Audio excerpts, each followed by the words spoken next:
So, morning, folks. How you doing? Welcome to the channel. As I said the last day, I'm not very well, unfortunately, and I went to the doctor on Tuesday, and unfortunately, she's not well either. So I'm gonna have to wait till tomorrow to get seen. But um, I have a little bit of energy in the morning, so I said I'd get on and just do a small bit. Uh, um, on estuary fishing for beginners. Um, because if you have a local estuary and you're getting started bass fishing, it's a spot where you're really likely to bump into a fish, right? Estuaries are funny. They'll have a head of resident fish, right? So fish that kind of live in that estuary more or less full time, and then on certain tides you'll get a whole wave of fish come into the estuary, and that tends to be around the bigger tides or whatever, if you get the right conditions. But that doesn't mean don't fish estuaries on small tides, because they will fish on small tides. Um, well, what to think about? Well, the first thing you got to think about is when you're going to fish it, right? I've always found that either around the high water or the low water is the best time to fish. Now that's not a hard and fast rule, but it just seems to be the most productive time. I've also found that on the dropping tide, you'll get more consistent fishing, right? Fish seem to be in hunting mode or whatever, um, and are holed up in spots, so that as the tide drops out past them, they're down in a hole or whatever, or they're behind a weed bed, or they're in a weed bed or whatever, and they're watching everything that's getting fallen out of the estuary, and they zip out and grab it, right?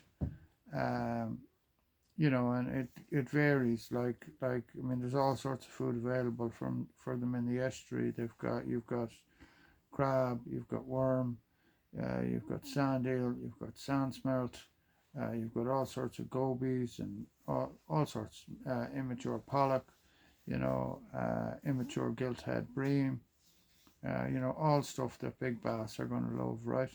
And a lot of my biggest bass have come out of the estuary, to be honest. Um, and they're easy to fish, right? Certainly they're very easy to get started fishing.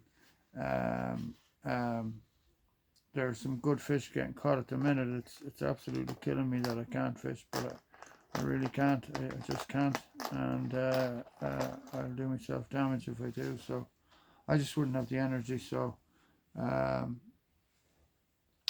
so yeah, I mean, we started fishing estuaries, I don't know, whatever, 30 years ago, and we would have done a lot of bait fishing. And then, of course, we got switched on to lure fishing, and really that's where we cut our teeth, kind of. That's where we realized the potential that was in lure fishing, where we went from catching, 2 or 3 bass or whatever on bait to, getting 5, 6, 7, 8, 9, 10 bass in a session, um, on the lures. And then we started hitting some really big fish on the lures and stuff.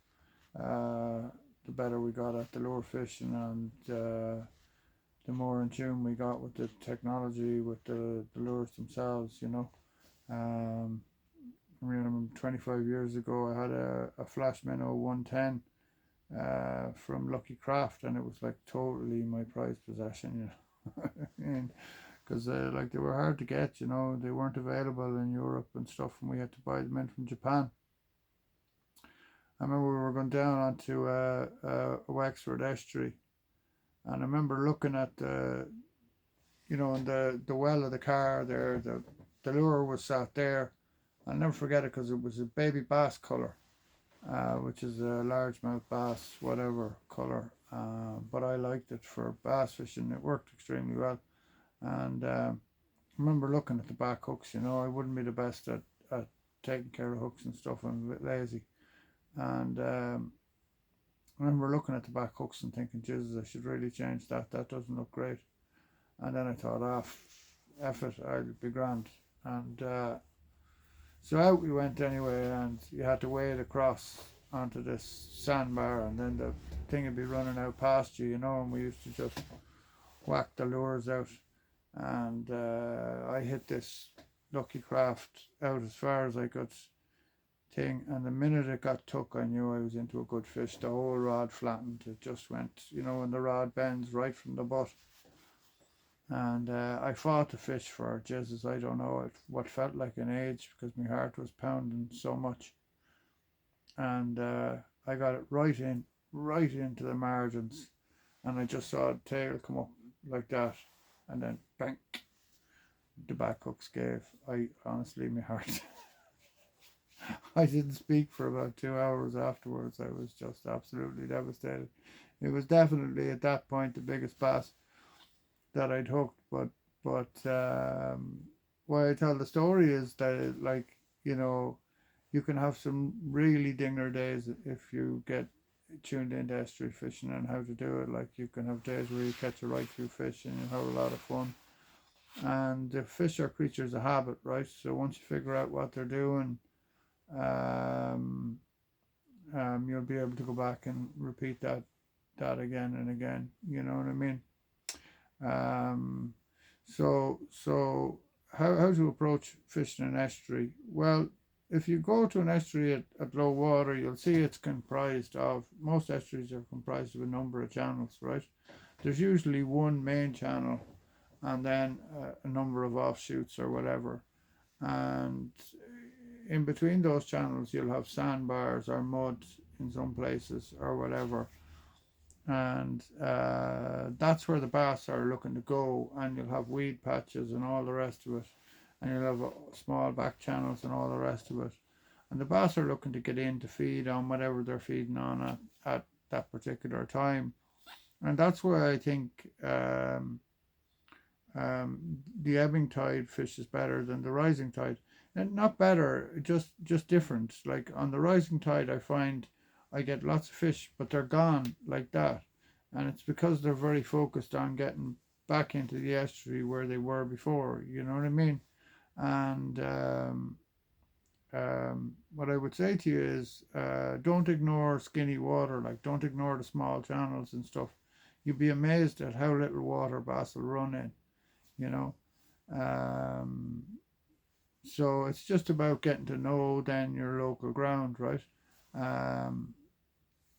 So look for current, right? Fish love current. They love to hang on the edge of it, right? Like, for example, I have one little estuary I fish, and at about 3 hours down the tide or so, there's a channel that starts to empty out, and on the right hand side of the channel is a sandbar, and it's got these big crevices in it, right?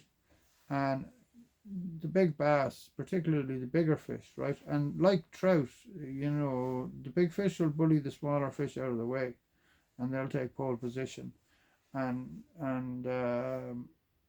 they'll sit down into those gullies or whatever of sand and just wait, and they're watching to see what gets washed out of the channel, and they'll come out and slam it,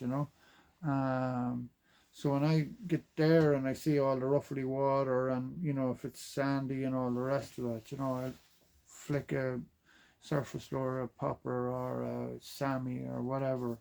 I'll try lots of different things. I'll throw a plastic or whatever in there and rattle it down along. Sometimes they want it on the top, other times they want it down deep. I have no idea why, But then the other thing is, look for pinch points, right? So if you're fishing a channel, look for a point in the channel where the fish have to go past you, right? Then that way, at least, you're covering fish, right? And I would say fish all sorts in the estuary. Like, I fish soft lures, I fish hard lures, I fish metals, I fish needlefish, like that little fella there, right? That's the down below from Fishes. It's 100 mils, only weighs 10 grams. I mean, it goes like an absolute bullet, right? And a lot of the time, I'll dead drift that in the estuary, right? Particularly at night time. Same with Charles's needles, you know. I just fire them up the tide. I barely wind into them so there's a U in the line, and I let the lure, like a wet fly, I let it sweep around in the channel. You know what I mean? And I'm just staying in touch with it. I'm not doing anything. I'm not putting any action into it. I'm just dead drifting it along, letting it swing around as natural as I can, and you feel the dunk dunk, and then you bang and fish on, right? So, but look for those pinch points, right? And then you can start to experiment with, you know, different types of lures. Like these things are absolutely lethal in the estuary. The megabass, the dark sleeper, you know. Have That's the Mad Slug 150, again available in the shop, right? But have something rigged like weedless that you can throw into the weed beds, and don't ignore the margins. You'll catch bass really tight, you know. They're you know, I was fishing when I was feeling a bit better there. We were out fishing for a couple of days, and I stepped into a weed bed, and literally right at my feet, boom, bass. And it was a good one. It was 5-6 pound fish, just gone, you know. And after a while of watching fish underwater, you kind of figure out the difference between bass and mullet. And the other thing I would say is mullet. If you see a shoal of mullet, there may well be bass in amongst that shoal or sat underneath that shoal.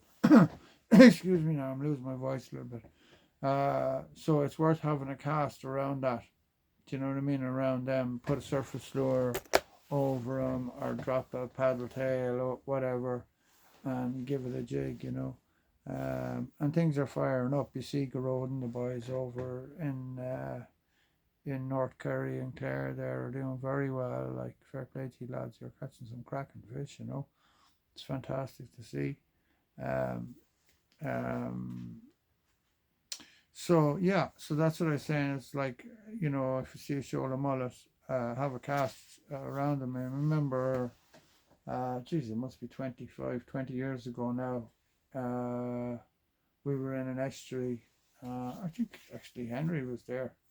And somebody said, "Oh, geez, look at the size of that shoal of mullet, you know." And I just saw a spiky fin. I said, "They're not mullet." And I hit a small little,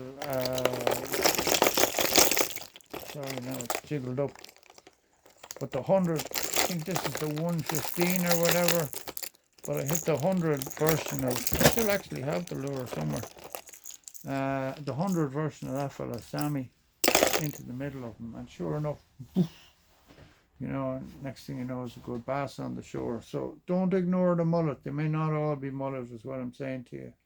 And don't ignore the margins, right? And fish through the weed. Find something like that weedless rig up I was showing you,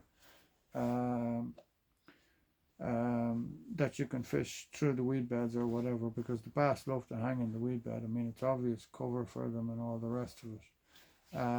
If you're going to fish on the first kind of 2 hours of the dropping tide, right? Well, what I tend to find is that most estuaries, you'll get a wave of fish come out at the very start, right? The first 2 hours, there's a bunch of fish decide to come out, and they drop out, and that's a really good time to catch them, right? Because the current is not running too strong. You know, pick a point or whatever. There should be some point where you can cast into the channel.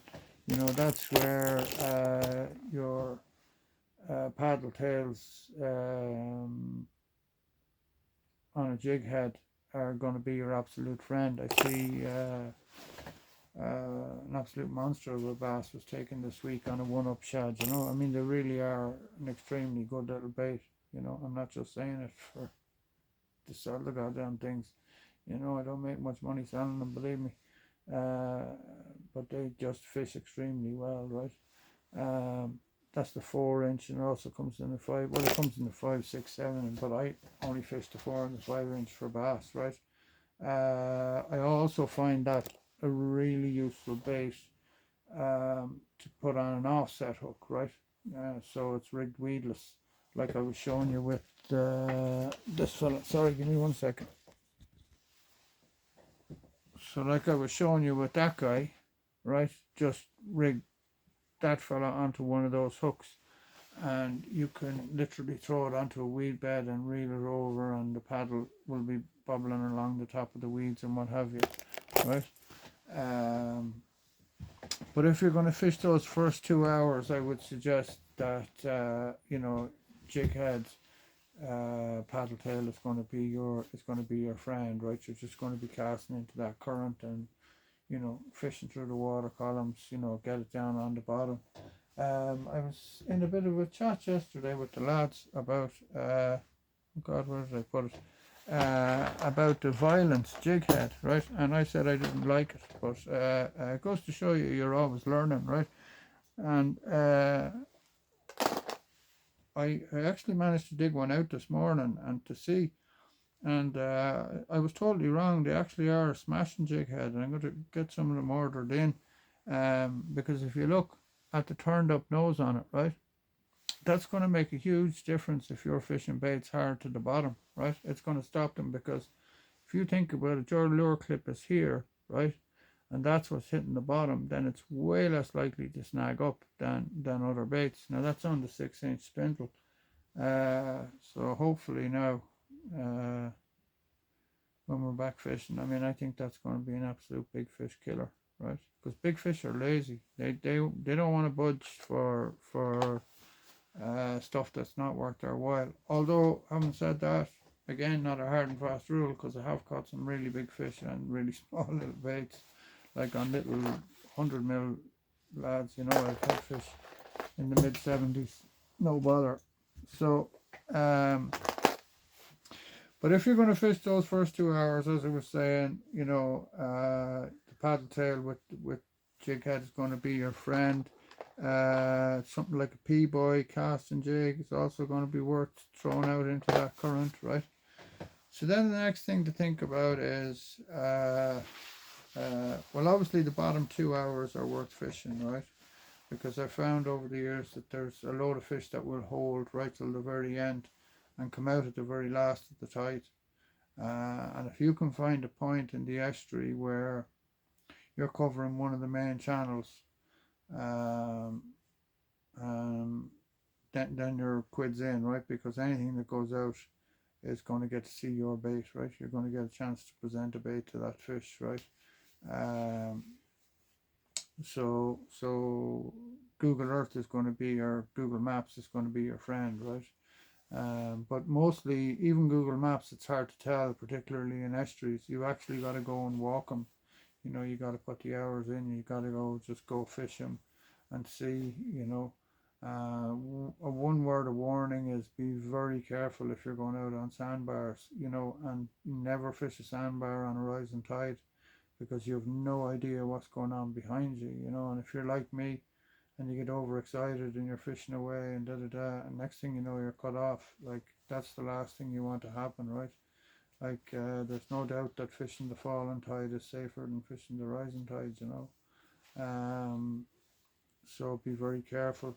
And then, so those bottom 2 hours are going to be productive, and then usually the first couple of hours of the flood will be productive, because even after the tide has turned, it will appear as if the water is running out, right? Because the tide rises under the water that's flowing out, right?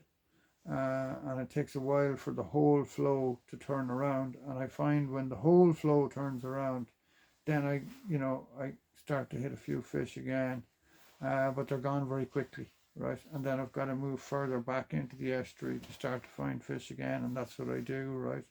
And then I'll have marks that, in and around the back of the estuary where I fish on high water, or I'll arrive an hour off the high water, and that tends to be kind of more marshy, kind of combat fishing, if you like, you know what I mean? A lot of it is very skinny water. Do a good bit of sight fishing and stuff up there in the summer. Seeing big bass and catching them. are two different things. But I think that this year, you know, I think these fellas are going to be extremely useful, you know.